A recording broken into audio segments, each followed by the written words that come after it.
what's in your bag? And I was just like, what does that even mean?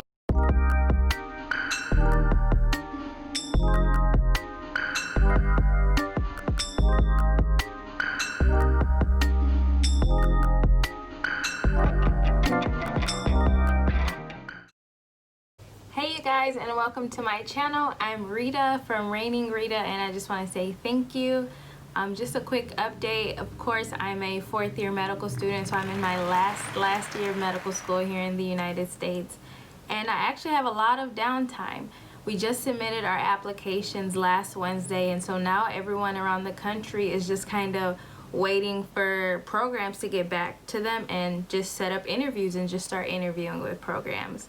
And I know I talked to my sister, and she brought up the what's in your bag, and I was just like, what does that even mean? And she's like, oh, people do these videos and they just kind of show off what's in their bag. So that's what I'm going to do today. So if you are wondering what's in a fourth year medical student's bag, keep watching. So I'm just gonna jump right into it. Really, depending on the type of rotation I'm on, I will either carry a handbag, and I like really big totes, or I carry a backpack. So this is my Swiss Gear backpack that has been trusty since college, actually. Shout out to my brother for buying it for me. But now, because I'm on a light rotation, when I go in, I actually just have this black handbag here that I've really fallen in love with. So I'm gonna just start pulling stuff out of here. I can already see my stethoscope. You know, every med student has a stethoscope. And what else do we have in here? So the most important things every day: stethoscope, and then just my badge. If I leave the house without these things, I'm going back home, because now you can't get into any room in the hospital. You can't swipe into anywhere. I have money on here. I have phone numbers of all the physicians that I may need to contact. I have like coffee stamps, like in case I want to get my free coffee. A library card on here, so I go back if I don't have my badge, especially. And then obviously my stethoscope. I don't know a lot of rotations where you don't require your stethoscope. And even the simpler ones, an attending may just say, hey, did you just at least listen to their heart and lungs? So always have those. Next thing that I see, this is a paper bag, and this, just saying, this is a new paper bag, and it has my N95 in it. It's flat because this is actually a disposable N95 that I grabbed from the hospital. Again, now you just want to make sure that you're protecting yourself because of COVID, and they're coming up with new restrictions every day. And just looking at that, I know I have my glasses in here. So I just kind of wear this, and CDC says to wear this anytime you're seeing patients, and I always extend it to even their family members, because if a patient is coming in with symptoms, they've probably been around their family member too. Before I ever put this in my bag, it's wiped down with alcohol wipes or Clorox wipes, whichever one is closest to my station or whatever. So obviously goggles, N95, and just going off of that, this is my face shield. So it actually opens up, and then you strap it around your head. You've probably seen people with these in the grocery store. It's clean. It's also in a clean bag, and I was actually transitioning from my locker, so I just actually brought this home. But usually it stays at the hospital. Next thing I grab, I really do carry this with me every day. These are Salon Paws. Salon Paws, I actually don't know how to pronounce it, but they're muscle patches, like muscle relief patches. And I started using these when I was in like surgery and OB last year. Definitely really suggested for third years entering clinical rotations. So they're just patches. They're patches that you can look at my nails, by the way, you guys. I started doing my nails again. But they're patches that you'll see one literally right on my neck. Patches I'll put on my neck, I'll put it on my shoulder, and it has like menthol and camphor, and it works really, really well. Anybody who goes to sleep and wakes up with like a crick in their neck, or is like sleeps wrong, these like really help. And so I usually put one or two on there. I always say like surgery or OB to have them, because you're like holding retractors, sometimes for 30-40 minutes at a time, and the surgeon is really expecting you to hold it there with all your weight, and so your muscles just tense up, and then you'll leave out of that surgery like doing all this. It's because you're in the same position for 20-30 minutes. So I definitely recommend these. You can get these from like CVS, any type of pharmacy, Walmart, any type of store as well. And there's different brands. I always just get these because I like the size. You can cut them up too. That's really good. So I have gum. I am not a gum chewer, you guys. I am not a gum chewer. I don't like chewing gum. It's kind of weird, I know. But I just did nights. And nights are rough. And you're trying to stay awake because you're trying to make sure that you go to sleep during the day, and it's just really hard, right? Because we're not meant to be up at night. But gum helped me a lot. So I don't know if I can technically have these at home. I don't think I'm gonna get in trouble. But these are from the hospital. These are Booties. And these are big. These are Booties that you put on your feet. So I took this from, I don't think I took it from the OR locker room. But by the way, when I say OR, I mean operating room, sorry. But basically you put these on your feet, and they come up, for me, they come up to my knee. And it's just for protection.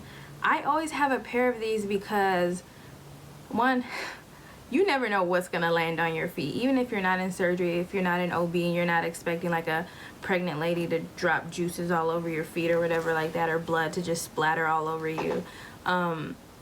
You don't know, you never know. Someone throws up, someone pees, you know, a patient, you know, has a rough night and they're expelling fluids from whatever hole they have. It's always good to have Booties. And then a lot of the time, sometimes our patients or anyone can have like bed bugs or something like that, and you have to gown up because when you don't want bed bugs at your house and you don't want to spread it to other people. So I have a pair of these. I only have it because I grabbed one too many, and so I didn't put it back. I just took it with me, and they're in my bag just in case I need them on the floor. Next thing, you can't be a medical student. Well, I mean, you can, obviously. I'm not gonna say that. But for me, journals. I have a journal for every major rotation that I did. You guys can't see this, but I write everything. I'm a writer. Like, this was my journal from 3rd year. I write everything, clinical treatment, everything like that. Everything is color coded, and you guys know I'm actually a big advocate for writing stuff down. That's how you remember it. This is mine for this year, and I just finished my IM sub-I. This is my journal, raggedy. This is my journal for anesthesia, and it has a lot of lecture notes. Shout out to DMC. And everything that I learned in anesthesia, I put it in here. And so as a 3rd year and 4th year medical student, because you're still learning, I would always suggest have a journal that fits in your pocket. Have a journal that fits in your white coat, because this is where I literally keep all of my notes. And I'm gonna say, you guys, it's easier to review stuff at home when it's all in one place. And the one thing that you don't want to do is like have your attending teach you something, and then the next day he wants to talk about it, or he says like, hey, you know, did you discuss what we looked at? And then you didn't. Like, it's right there in your book, and you don't have to take all these major textbooks and stuff like that. So, Maxwell. Maxwell. This is Maxwell. This is $7 on Amazon, pocket size. I bought this for my clinical rotations when I started 3rd year. I still carry this with me because you have ACLS guidelines. Like, what am I going to do if someone is bradycardic? What drugs do I give? Do I start CPR, etc., etc.? You have all normal lab values in here, and that's like acidosis and stuff like that I always like to know. I feel like no matter where you are or where you go to medical school, someone is going to pimp you on fluids. Like, how much sodium is in this type of fluid? This is how Texas I am. This is Tahini, and it's actually growing in popularity. It's a fruit seasoning, you guys. I recommend trying this and sprinkling just small amounts on fruit, like specifically like citrus fruit. So if you have oranges, even apples, mangoes, pineapples, especially these, it's so good. It's like a tangy taste. And this is actually a big bottle. You can go to like Dollar Tree and they have like little tiny bottles. And I carry this with me in every bag because I like chewing on, you know, I like eating fruit. And I obviously ran out of my small one, so I brought one from home. But these are A1. A1. A1. I carry this with me, one, because I'm interested in anesthesiology, two, because I just finished my sub-I on IM. This is actually just a quick sheet that my attending gave me for opioid equivalents. Someone is coming from surgery, someone is coming from home and they're on chronic opioids, someone is in pain and they need pain medication. Just having a brief outline of how much is equivalent to this, how much fentanyl is equivalent to this, how much codeine is equivalent to the Dilaudid, is equivalent to the Vicodin, is equivalent to the Norco, is equivalent to just regular Tylenol. So, right, hand sanitizer, chapstick, because I stay with some chapstick. I wouldn't be surprised if I have like 3 of them in here. So chapstick, obviously another chapstick, some more chapstick, and another chapstick. I think we're coming to the end, but more chapstick. What is that, like 6 chapsticks in here? That sound like gives me PTSD. You don't know who it's from. You don't know if it's a program ready to interview you. In fact, I'm so sorry, but I'm going to check this email. Or you don't know if it's someone emailing you about a fundraiser that a group is doing. Light. It's hard to do a good neuro exam if you don't have a real light, and it's always weird when you put your phone in someone else in a patient's eye. Alcohol wipes. I probably have like 50 of these in the bottom of this bag. I don't know why, but we learned in medical school that when you're seeing a patient, you wipe down your stethoscope before you examine them, and you wipe off your stethoscope after you examine them. Sometimes I don't see that. Another hand sanitizer, or more alcohol wipes. So that's what I carry. This bag is pretty big, and I always carry a laptop in here as well. And I know I don't have this on camera, but I do carry my AirPods with me because there's always downtime where you can listen to music, you can listen to podcasts that are really helpful.